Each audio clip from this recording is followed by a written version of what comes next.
हार नहीं मानूंगा, रार नहीं। Hello everyone. तो स्वागत करता हूं आप लोगों का आप ही के चैनल एस्पिरेंट जर्नी पर। आज हमारा 75 हार्ड डे का 34th डे है। मॉर्निंग आज अपनी 4:30 बजे से स्टार्ट होती है। मैं आप लोगों को टाइम भी शो कर रहा हूं ताकि आप लोगों को झूठ ना लगे। तो टाइम अभी 4:30 हो रहा है दिल्ली में, भाई हर जगह ही हो रहा होगा। तो मॉर्निंग अपनी स्टार्ट होती है। मैं आपको दिल्ली का मौसम दिखा दूं। सुबह सुबह 4:30 बजे यहीं से भाई डेली दिखाता हूँ आप लोगों को। तो अभी मॉर्निंग के 4:30 टाइम हो रहा है। आपको एक परिंदा भी नहीं दिखेगा और ये सबसे अच्छा टाइम होता है अपना स्टडी स्टार्ट करने का। तो आज हम मॉर्निंग से ही चलेंगे लाइब्रेरी। चैलेंज रहेगा लाइब्रेरी में सबसे पहले जाना और सबसे लास्ट में आना। तो जाने से पहले भाई पानी तो भाई पीऊँगा ही, गर्म करके पानी पीऊँगा। फिर आज वहीं पर जल्दी पहुंचने के लिए वहीं पर ब्रश और वहीं पर फ्रेश हुआ जाएगा ताकि कोई भाई पता नहीं कोई पहले आ जाए। तो जितना जल्दी हो सके उतना जल्दी पहले चला जाएगा आज लाइब्रेरी। तो अभी अपना पानी पीकर फिर लाइब्रेरी निकलते हैं। और भाई गर्म पानी सब लोग अपने में रूटीन में ऐड करिए क्योंकि उठते ही वो बॉडी को बहुत ज़्यादा फ्रेशनेस देता है पीने के बाद। तो अब हम चलें आज के अपने चैलेंज पर। लाइब्रेरी पहुंचते हैं, सबसे पहले देखते हैं प्रभु कोई आया ना हो। तो मैं जब पहुंचा तो कोई नहीं आया था भाई। तो मॉर्निंग का तो ये तो अच्छा हुआ कि सबसे पहले पहुंच गए हम लोग 4:45 पर। आप देख सकते हैं कोई नहीं आया हुआ है लाइब्रेरी में।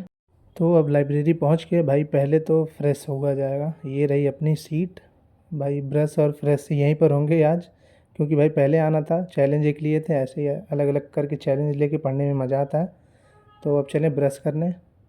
ब्रश आज पहली बार मैं अपनी लाइफ में लाइब्रेरी में भाई ब्रश कर रहा हूँ। मैं रुका हूँ रात भर लाइब्रेरी में पर रूम पर चला जाता था मॉर्निंग में। तो आज पहली बार ये मेरा पहला एक्सपीरियंस है लाइब्रेरी में ब्रश करना और लाइब्रेरी में ही फ्रेश होना। तो ब्रश और फ्रेश कर कर अब हम आते हैं अपनी पहला स्लॉट स्टार्ट करते हैं मॉर्निंग में ही लाइब्रेरी में। स्टार्ट करने से पहले एक मंत्र है हमारे प्रेमानंद जी महाराज का। कृष्णाय वासुदेवाय हरहे परमात्मने प्रणतः क्लेशनाशाय गोविंदाय नमो नमः। इसको भाई मैं 2-4 बार पढ़ता हूँ और अपने ड्रीम को मैनिफेस्ट करता हूँ। फिर अपनी स्टडी स्टार्ट करता हूँ। तो आप लोग भी देख सकते हैं अपने हिसाब से इस चीज़ को ऐड कर सकते हैं, ये आप पर है। तो आज डे स्टार्ट होता है टेस्ट से। आज मैं मैगज़ीन नहीं पढ़ूंगा, पहले पहले आज टेस्ट ही दूंगा ताकि अभी टेस्ट दूंगा दिमाग खुल जाएगा पूरी तरीके से। तो डे की रूटीन स्टार्ट होती है फोरम आईएएस का सिमुलेटर टेस्ट जीएस का देकर। टेस्ट देते वक्त बहुत सारी चीज़ें, जब भाई टेस्ट लगाओ तो ऐसा लगता है कि पढ़ा हुआ है पर यार याद ही नहीं आता है उस वक्त। बहुत सारी चीज़ें ऐसी होती होंगी आप लोगों के साथ, कोई कॉन्सेप्ट लगता है अब आएगा, आ जा दिमाग में, पर आता नहीं है वो यार। तो उस वक्त बहुत ज़्यादा गुस्सा आता है। तो टेस्ट देते वक्त बहुत सारे क्वेश्चन ऐसे हुए जो मैं पढ़ा हुआ था पर उस वक्त याद ही नहीं आ रहा था। ये भूलने की जो बीमारी है हमारे अंदर ह्यूमन बींग में, ये बहुत परेशान कर देती है कभी कभी। तो टेस्ट देने के बाद अपने 106 नंबर इसमें भी आए, पर आपको नंबर पर फोकस ना कर कर देखना है कि गलत कहाँ पर ज़्यादा हुआ है। तो अभी मैं एनालिसिस बाद में करूँगा, एनालाइज बाद में करूँगा टेस्ट को। अब मैं स्टार्ट कर रहा हूँ मैगज़ीन। अब लोग धीरे धीरे आना भी लोगों का हो रहा है लाइब्रेरी में। तो अब मैं अपना स्टार्ट करूँगा मैगज़ीन। 1.5 से 2 घंटे मैगज़ीन चलेगा, मतलब पहला स्लॉट 3 से 4 घंटे का रहेगा, फिर बीच में गैप। इसको भाई बोलते हैं पोमोडोरो टेक्निक। पोमोडोरो टेक्निक बहुत ज़्यादा इंपॉर्टेंट है, आप लोग भी इसको यूटिलाइज कर सकते हैं। मतलब 2 से 3 घंटा पढ़िए, फिर बीच में 15 से 20 मिनट का गैप लीजिए, फिर 3 से 4 ऐसा स्लॉट वाइज पढ़िए और बीच में गैप लेते रहिए। तो मैगज़ीन में बहुत सारी चीज़ें पढ़ी, बहुत सारी इंपॉर्टेंट चीज़ें कवर की जो कि आ भी सकता है पेपर में। अभी 3.5 घंटे की पढ़ाई हुई है। अब चलते हैं थोड़ा देर बाहर, कुछ ब्रेकफास्ट करेंगे। तो अभी 3.5 घंटे की पढ़ाई हो चुकी है। अब थोड़ा सा लेते हैं 10-15 मिनट का ब्रेक। ब्रेकफास्ट का भूख थोड़ा लग रहा है, चलो कुछ जूस पी लूँ।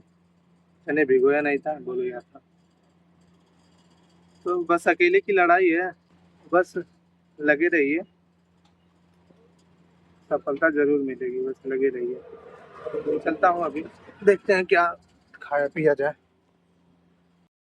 तो ब्रेकफास्ट में बनाना शेक ही चलेगा, इससे अच्छा कुछ मेरे को लगता नहीं है और सब अनहेल्दी ही लगता है। ये थोड़ा अच्छा रहता है बॉडी के लिए भी, थोड़ी एनर्जी भी देता है। तो ब्रेकफास्ट में अपना बनाना शेक पीकर 20 मिनट का मैं रेस्ट लेकर फिर चला लाइब्रेरी। तो अब लाइब्रेरी में अपना स्टार्ट होता है पीवाईक्यू। पीवाईक्यू बहुत ज़्यादा ज़रूरी है। तो मैं PYQ अभी हिस्ट्री का ही कर रहा हूँ, क्योंकि हिस्ट्री का थोड़ा पड़ जाता है, क्योंकि एंशियंट मिडिवल मॉडर्न तो टाइम ले लेता है। तो PYQ इंपॉर्टेंट है, आप लोग भी करते रहिए। PYQ मैं किससे कवर कर रहा हूँ वो डिस्क्रिप्शन बॉक्स में आपको मिल जाएगा, मुरनाल सर का हर वीडियो में मैं डाल देता हूँ, आप वहाँ से देख सकते हैं, ले सकते हैं, अमेज़ॉन पर मिल जाएगा। और बहुत ही अच्छी बुक है, हर एक क्वेश्चन उन्होंने बहुत अच्छी तरीके से डिस्कशन किया है। तो PYQ को इम्पोर्टेंस दीजिए। अब PYQ में बहुत सारी चीज़ें मेरे को भी पता चलें कि पूछता किस फील्ड से पूछ रहा है, मतलब कौन सा वो ज़्यादा इम्पोर्टेंस दे रही है UPSC किस चीज़ों को, तो ये सब पता चलेगा PYQ से आपको। अब मॉर्निंग से 7 घंटे की पढ़ाई हो चुकी है, अब चलें लंच करने, क्योंकि मेरा पेट भी कह रहा है मालिक कुछ तो खिला दीजिए अब। तो अब चलें रूम पर भाई, लंच किया जाएगा। अब रूम पर पहुंच चुके हैं, धूप बहुत ज़्यादा तेज़ थी, तो नहा वहा कर अब हम लोग बैठ गए खाना खाने। अपने खाने में भरता ही बना हुआ था, आज फिर से बैगन का भरता ही बनता है जब मैं वीडियो बनाता हूँ जिस दिन। तो लंच हो चुका है, अब चल रहा है लाइब्रेरी में ही आराम करूँगा, थोड़ा नैप लूँगा, यहाँ पर लूँगा तो सो जाऊँगा, 1-2 घंटे सो जाऊँगा, उठ ही नहीं पाता हूँ यहाँ पर। तो अभी चले लाइब्रेरी, इस तपती धूप में भाई लाइब्रेरी पहुँच चुके हैं, बहुत ज़्यादा धूप है, अब गर्मी बहुत ज़्यादा पड़ रही है। अब यहीं पर अपना लगेगा भाई 10 से 15 मिनट का नैप, हम 10 से 15 मिनट का ही नैप लेते हैं, क्योंकि पेपर आ चुका है तो कम ही सोता हूँ यार, नींद को त्यागना पड़ेगा ना कुछ पाने के लिए। नैप भाई आप अपने तरीके से डिसाइड कर सकते हैं, आप लोग 10 मिनट का लेना है कि 1 घंटे का लेना है, पर ज़्यादा नहीं, 2 से 3 घंटे मत सो जाइए। अब हम स्टार्ट करते हैं प्रीलिम्स के लिए भाई। सबसे इम्पॉर्टेंट जो इस समय सबकी बजाय हुआ है सीसेट, वो हमारी भी बजाय हुआ है, बहुत लोगों की बज रही होगी सीसेट की वजह से। सबसे ज़्यादा डर आजकल सीसेट से ही लग रहा है, तो मैं सीसेट का टेस्ट लगा रहा हूँ, फोरम IAS का ही टेस्ट लगाते लगाते, क्योंकि टेस्ट लगाते तो ये पता चलेगा कि आप गलती कहाँ कर रहे हैं, कॉम्प्रीहेंशन में गलती कर रहे हैं कि क्वेश्चंस में गलती कर रहे हैं। तो सबका अपना अपना तरीका होता है, मेरा तरीका होता है मैं पहले 1 घंटे कॉम्प्रीहेंशन को देता हूँ, फिर उसके बाद 1 घंटे या 1 घंटे 10 मिनट मैथ्स को देता हूँ। तो ये आप पर डिपेंड करता है कि कौन सी स्ट्रैटेजी लगानी है सीसेट को क्वालिफाई करने के लिए, सबकी अलग अलग स्ट्रैटेजी होती है। तो अब अपना सीसेट का टेस्ट लग चुका है, 90 मार्क्स आ चुके हैं, क्वालिफाई करने के लिए 66 मार्क्स चाहिए। दिमाग ख़राब हो जाता है, क्योंकि कॉम्प्रिहेंशन कभी कभी बहुत लेंदी दे देता है। तो अब मैं अपना मॉर्निंग का फोरम IAS का एनालिसिस कर रहा हूँ, टेस्ट की एनालिसिस की कहाँ कहाँ गलती हुई है, क्योंकि एनालिसिस करना बहुत ज़्यादा ज़रूरी है। एनालिसिस से ही आप सीखेंगे कि गलती कहाँ पर हो रही है, कौन सा पोर्शन आपका वीक है, तो एनालिसिस को सभी लोग इम्पोर्टेंस देंगे। तो अब अपनी हो रही है कमर दर्द, कह रही है थोड़ा आराम चाहिए, तो 11 घंटे की पढ़ाई हो चुकी है। तो अभी तो 2 शिफ्ट खत्म हुआ है, 1 शिफ्ट और बचा है, टोटली 11 घंटे की पढ़ाई हुई है अभी। आज देखते हैं, सबसे पहले आए थे सबसे लेट ही जाएंगे, देखते हैं चैलेंज पूरा कर पाता हूँ कि नहीं। तो अब मैं चला पहले मंदिर भाई मेरे लिए बहुत ज़्यादा इम्पोर्टेंट है, क्योंकि मेरे को बहुत सुकून मिलता है यहाँ पर पहुँचकर, क्योंकि यहाँ पर कोई है नहीं जिससे आप अपनी बातें शेयर कर सकें, तो केवल बाबा ही हैं जिनसे मैं अपनी बातें शेयर करता हूँ, उनसे सलाह मांगता हूँ, वो पता नहीं कहाँ से, पर हर सबका सुझाव मिल जाता है। फिर अपने रूम पर पहुँचे, कुल्फ़ी खाकर, एक कुल्फ़ी खाया था, फिर रूम पर पहुँच के अब डिनर कर रहा हूँ। फिर डिनर करके अब हम चलेंगे लाइब्रेरी, अपना तीसरा स्लॉट लगा। तो अभी डिनर हो चुका है, अब टाइम है लास्ट स्लॉट लगाने का भाई लाइब्रेरी में, पर उससे पहले 5-10 मिनट पीठ को करूँगा सीधा, पेन हो रहा है बैक में बैठे बैठे। तो भाई अब 1 से 1.5 घंटा मैं आराम किया, फिर आया लाइब्रेरी। ये स्लॉट थोड़ा मुश्किल पड़ जाता है, क्योंकि 11 घंटे पढ़ने के बाद यार शरीर जाती है थक सच में, पर पुश करना पड़ेगा, पेपर आ गया है तो, और चैलेंज भी है अपना।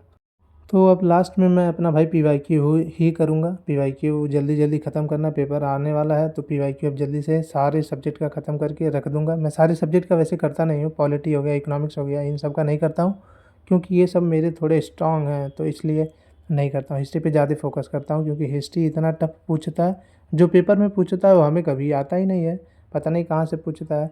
तो जहाँ जहाँ से मतलब लग रहा है कि अपना हिस्ट्री कवर हो सकती है, तो वहाँ वहाँ से मैं हिस्ट्री कवर करने की कोशिश कर रहा हूँ। सारे बुक्स, स्टैंडर्ड बुक्स हिस्ट्री के हो गए, PYQ हो गई, यही सब जगह है अपना कवर करने का। और 14 घंटे की पढ़ाई होने वाली है कंप्लीट। अब देखते हैं, अभी एक बच्चा बचा हुआ है, तो अभी चैलेंज तो जा नहीं सकता, बॉडी थक चुकी है, पर पढ़ना पड़ेगा।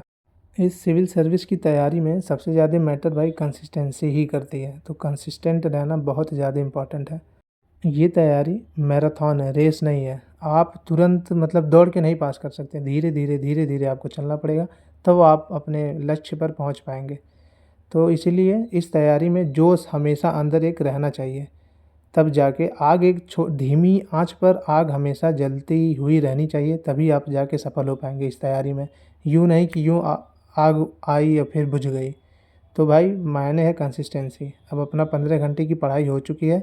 आज का डेट कट हुआ, आज का डेट बहुत ज़्यादा इम्पोर्टेंट था। आप देख सकते हैं कोई नहीं है लाइब्रेरी में, सब लोग चले जा चुके हैं। तो इसलिए अब अपना चैलेंज भी एक्सेप्ट होता है, पूरी बॉडी थक चुकी है। अब चलते हैं रूम पर, वहाँ पर करेंगे थोड़ा आराम। तो आज का चैलेंज हुआ कंप्लीट। रात के 1 बज रहे हैं, मेरी फट रही है क्योंकि कुत्तों से मेरी फटती है भाई, और पीछे मेरे कुत्ते थे। यहाँ पर दिल्ली में कुत्ते बहुत हैं। तो अब हम पहुँचे अपने रूम।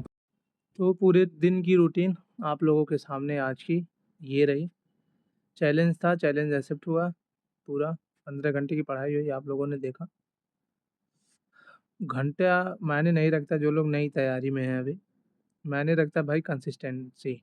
जितना आप कंसिस्टेंट रहेंगे इस तैयारी में, उतना ही आपके लिए अच्छा है, उसके बिना होगा नहीं।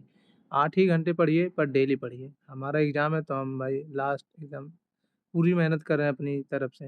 अब जो अभी तैयारी कर रहे हैं तो उनके लिए तो आप 8 घंटे पढ़िए डेली बहुत है। और भाई इस तैयारी में हार का सामना करना पड़ेगा, हर तैयारी में हार जीत लगी रहती है। तो इनसे घबराना नहीं है, क्योंकि यही सब हमें मजबूत बनाते हैं। आप धीरे-धीरे खुद में मजबूत बनेंगे। इस तैयारी में सबसे बड़ी बात इस तैयारी की यही है कि ये जो तैयारी का फ़ेज़ होता है ना, यही आपको सबसे ज़्यादा मजबूत बनाता है। तो आज इन्हीं हार-जीत पे ही हमारे मेरे सबसे फ़ेवरेट, सबसे पसंदीदा नेता में से अटल बिहारी वाजपेयी जी की लाइन है, आप लोग को भी पता होगा, सुने ज़रूर होंगे, बहुत ही फ़ेमस लाइन है।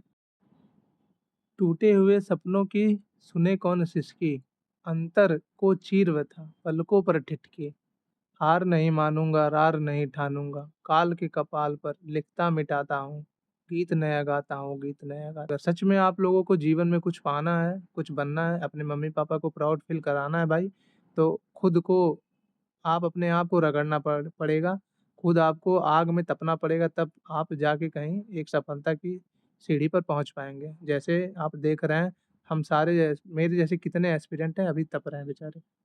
तो संघर्ष करते रहिए, संघर्ष का दामन थामे रहिए और चलते रहिए। जाते-जाते भाई आँख बंद हो रही, जलन कर रही बहुत ज़्यादा। और भाई वीडियो अच्छी लगी हो तो प्लीज़ सब्सक्राइब करिएगा और अपने सारे दोस्तों को शेयर कर दीजिएगा। मुझे सच में आप लोगों का सपोर्ट चाहिए, क्योंकि वीडियो बनाने में भी मेहनत लगती है, पढ़ाई के साथ-साथ मैनेज करना तो जो कर रहे हैं वही जान पाएँगे। तो प्लीज़ भाई वीडियो को शेयर कर दीजिएगा और सब्सक्राइब ज़रूर करिएगा, सपोर्ट चाहिए आप लोगों का। अच्छी चीज़ें भी तो वायरल होनी चाहिए यार यूट्यूब पर, कि केवल खराब ही चीज़ें वायरल होंगी। तो प्लीज़ सपोर्ट करिएगा, अपनी मेहनत पर हमेशा गर्व करिए और हँसते रहिए, मुस्कुराते रहिए। जय हिंद, आज के लिए इतना ही, फिर मिलते हैं अगली वीडियो में।